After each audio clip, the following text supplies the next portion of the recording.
My Lord, लड़कपन में इस बूढ़े भंगड़ को बुलबुल का बड़ा चाव था। गांव में कितने ही शौकीन बुलबुल बाज थे। वे बुलबुलें पकड़ते थे, पालते थे और लड़ाते थे। बालक शिव शंभू शर्मा बुलबुलें लड़ाने का चाव नहीं रखता था। केवल एक बुलबुल को हाथ पर बिठाकर ही प्रसन्न होना चाहता था। पर ब्राह्मण कुमार को बुलबुल कैसे मिले? पिता को यह भय कि बालक को बुलबुल दी तो वह मार देगा, हत्या होगी, अथवा इसके हाथ से बिल्ली छीन लेगी तो पाप होगा। बहुत अनुरोध करने से यदि पिता ने किसी मित्र की बुलबुल किसी दिन ला भी दी तो वह 1 घंटे से अधिक नहीं रहने पाती थी, वह भी पिता की निगरानी में। सराय के भटियारे बुलबुल पकड़ा करते थे। गांव के लड़के उनमें से 2-2, 3-3 पैसे में खरीद लाते, पर बालक शिव शंभू तो ऐसा नहीं कर सकता था।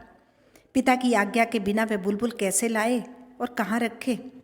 उधर मन में अपार इच्छा थी कि बुलबुल जरूर हाथ पर हो। इसी से जंगल में उड़ती बुलबुल को देखकर जीव फड़क उठता था। बुलबुल की बोली सुनकर आनंद से हृदय नृत्य करने लगता था। कैसी कैसी कल्पनाएं हृदय में उठती थी। उन सब बातों का अनुभव दूसरों को नहीं हो सकता। दूसरों को क्या होगा? आज यह वही शिव शंभू है, स्वयं इसी को उस बाल में के अनिर्वचनीय चाव और आनंद का अनुभव नहीं हो सकता। बुलबुल पकड़ने की नाना प्रकार की कल्पनाएं मन ही मन में करता हुआ बालक शिव शंभू सो गया। उसने देखा कि संसार बुलबुलमय है। सारे गांव में बुलबुलें उड़ रही हैं। अपने घर के सामने खेलने का जो मैदान है उसमें सैकड़ों बुलबुलें उड़ती फिरती हैं। फिर वह सब ऊंची नहीं उड़ती, बहुत नीची नीची उड़ती हैं। उनके बैठने के अड्डे भी नीचे नीचे हैं। वे कभी उड़कर इधर जाती हैं, कभी उधर, कभी यहाँ बैठती हैं, कभी वहाँ, कभी स्वयं उड़कर बालक शिव शंभू के हाथ की उंगली पर आ बैठती हैं। शिव शंभू आनंद में मस्त होकर इधर उधर दौड़ रहा है। उसके 2-3 साथी भी उसी प्रकार बुलबुलें पकड़ते और छोड़ते इधर उधर कूदते फिरते हैं। आज शिव शंभू की मनोवांछा पूर्ण हुई। आज उसे बुलबुलों की कमी नहीं है। आज उसके खेलने का मैदान बुलबुलस्तान बन रहा है। आज शिव शंभू बुलबुलों का राजा ही नहीं, महाराजा है। आनंद का सिलसिला यही नहीं टूट गया। शिव शंभू ने देखा कि सामने एक सुंदर बाग है, वहीं से सब बुलबुलें उड़कर आती हैं। बालक कूदता हुआ दौड़कर उसमें पहुंचा। देखा सोने के पेड़ पत्ते और सोने के ही नाना रंग के फूल हैं। उन पर सोने की बुलबुलें बैठ गाती हैं, उड़ती फिरती हैं। वहीं एक सोने का महल है, उस पर सैकड़ों सुनहरी कलश हैं, उन पर बुलबुलें बैठी हैं। बालक 2-3 साथियों सहित महल पर चढ़ गया। उस समय वह सोने का बगीचा, सोने के महल बुलबुलों सहित एक बार उड़ा। सब कुछ आनंद से उड़ता था। बालक शिव शंभू भी दूसरे बालकों सहित उड़ रहा था। पर यह आमोद बहुत देर तक सुखदायी न हुआ। बुलबुलों का ख्याल अब बालक के मस्तिष्क से हटने लगा। उसने सोचा, है मैं कहाँ उड़ा जाता हूँ? माता पिता कहाँ? मेरा घर कहाँ? इस विचार के आते ही सुख स्वप्न भंग हुआ। बालक कुल बुला कर उठ बैठा। देखा और कुछ नहीं, अपना ही घर, अपनी ही चारपाई है। मनोराज्य समाप्त हो गया। आपने माय लॉर्ड जब से भारतवर्ष में पधारे हैं बुलबुलों का स्वप्न ही देखा है या सचमुच कोई करने के योग्य काम भी किया है? खाली अपना ख्याल पूरा किया है या यहाँ की प्रजा के लिए भी कुछ कर्तव्य पालन किया? एक बात, ये बातें बड़ी धीरता से मन में विचारिए। आपकी भारत में स्थिति की अवधि के 5 वर्ष पूरे हो गए। अब यदि आप कुछ दिन रहेंगे तो सूद में मूलधन समाप्त हो चुका। हिसाब कीजिए, नुमाइशी कामों के सिवा काम की बात आप कौन सी कर चले हैं? और भड़कबाजी के सिवा ड्यूटी और कर्तव्य की ओर आपका इस देश में आकर कब ध्यान रहा है? इस बार के बजट की वक्रता ही आपके कर्तव्य काल की अंतिम वक्रता थी। जरा उसे पढ़ तो जाइए। फिर उसमें आपकी 5 साल की किस अच्छी करतूत का वर्णन है। आप बारंबार अपने 2 अभी तुम तराक से भरे कामों का वर्णन करते हैं, एक विक्टोरिया मेमोरियल हॉल और दूसरा दिल्ली दरबार। पर ज़रा विचारिए कि ये दोनों काम शो हुए या ड्यूटी। विक्टोरिया मेमोरियल हॉल चंद पेट भरे अमीरों के 1-2 बार देख कर आने की चीज़ होगी। उसमें दरिद्रों का कुछ घट जाएगा या भारतीय प्रजा की कुछ दशा उन्नत हो जाएगी, ऐसा तो आप भी नहीं समझते होंगे। अब दरबारों की बात सुनिए कि क्या था।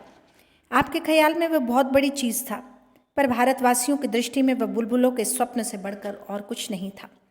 जहाँ जहाँ से वे जुलूस के हाथी आए वहीं वहीं सब लौट गए।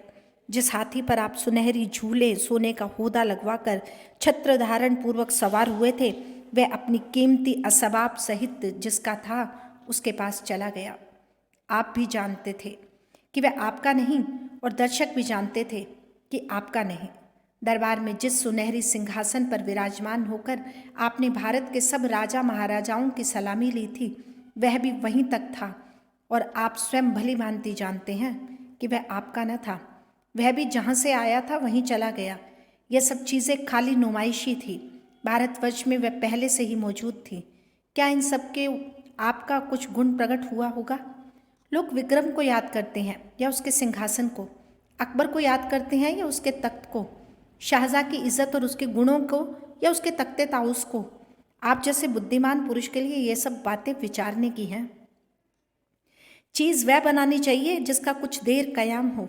माता पिता की याद आते ही बालक शिव शंभू का सुख स्वप्न भंग हो गया। दरबार समाप्त होते ही वह दरबार भवन व एम्फी थिएटर छोड़कर रख देने की वस्तु हो गया। उधर बनाना इधर उखाड़ना पड़ा। नुमाइशी चीज़ों का यही परिणाम है। उनका तितलियों का सा जीवन होता है। माय लॉर्ड, आपने कछाड़ के चाय वाले साहबों की दावत खाकर कहा था, ये लोग यहाँ नित्य हैं, हम लोग कुछ दिन के लिए हैं। आपके लिए वे कुछ दिन बीत गए, अवधि पूरी हो गई। अब यदि कुछ दिन और मिलें तो वे किसी पुराने पुण्य के बल से ही समझिए। उन्हीं की आशा पर शिव शंभू शर्मा यह चिट्ठा आपके नाम भेज रहा है, जिसने इन मांगे दिनों में तो एक बार आपको अपने कर्तव्य का ख्याल हो। जिस पद पर आप आरूढ़ हुए थे वह आपका मोरूसी नहीं, नदी नाव संयोग की भांति है। आगे भी कुछ आशा नहीं है कि इस बार छोड़ने के बाद आपका इससे कुछ संबंध रहे, किंतु जितने दिन आपके हाथ में शक्ति है उतने दिन कुछ करने की शक्ति भी है। जो कुछ आपने दिल्ली आदि में कर दिखाया उसमें आपका कुछ भी न था, पर वह सब कर दिखने की शक्ति आप में थी। उसी प्रकार जाने से पहले इस देश के लिए कोई असली काम कर जाने की शक्ति आप में है। इस देश की प्रजा के हृदय में कोई स्मृति मंदिर बना जाने की शक्ति आप में है। पर यह सब तब हो सकता है वैसी स्मृति की कुछ कदर आपके हृदय में भी हो। स्मरण रहे, धातु की मूर्ति की स्मृति चिन्ह से एक दिन किले का मैदान भर जाएगा। महारानी का स्मृति मंदिर मैदान की हवा रोकता था या ना रोकता था, पर दूसरों की मूर्तियां इतनी हो जाएंगी कि 50-50 हाथ पर हवा को टकरा कर चलना पड़ेगा। जिस देश में लॉर्ड लैंडस्टोन की मूर्ति बन सकती है उसमें और किस किस की मूर्ति नहीं बन सकती। माय लॉर्ड, क्या आप भी चाहते हैं कि उसके आसपास आपकी भी एक वैसी मूर्ति खड़ी हो? ये मूर्तियां किस प्रकार के स्मृति चिन्ह हैं? इस दरिद्र देश के बहुत से धनी की एक ढेरी है जो किसी के काम नहीं आ सकती।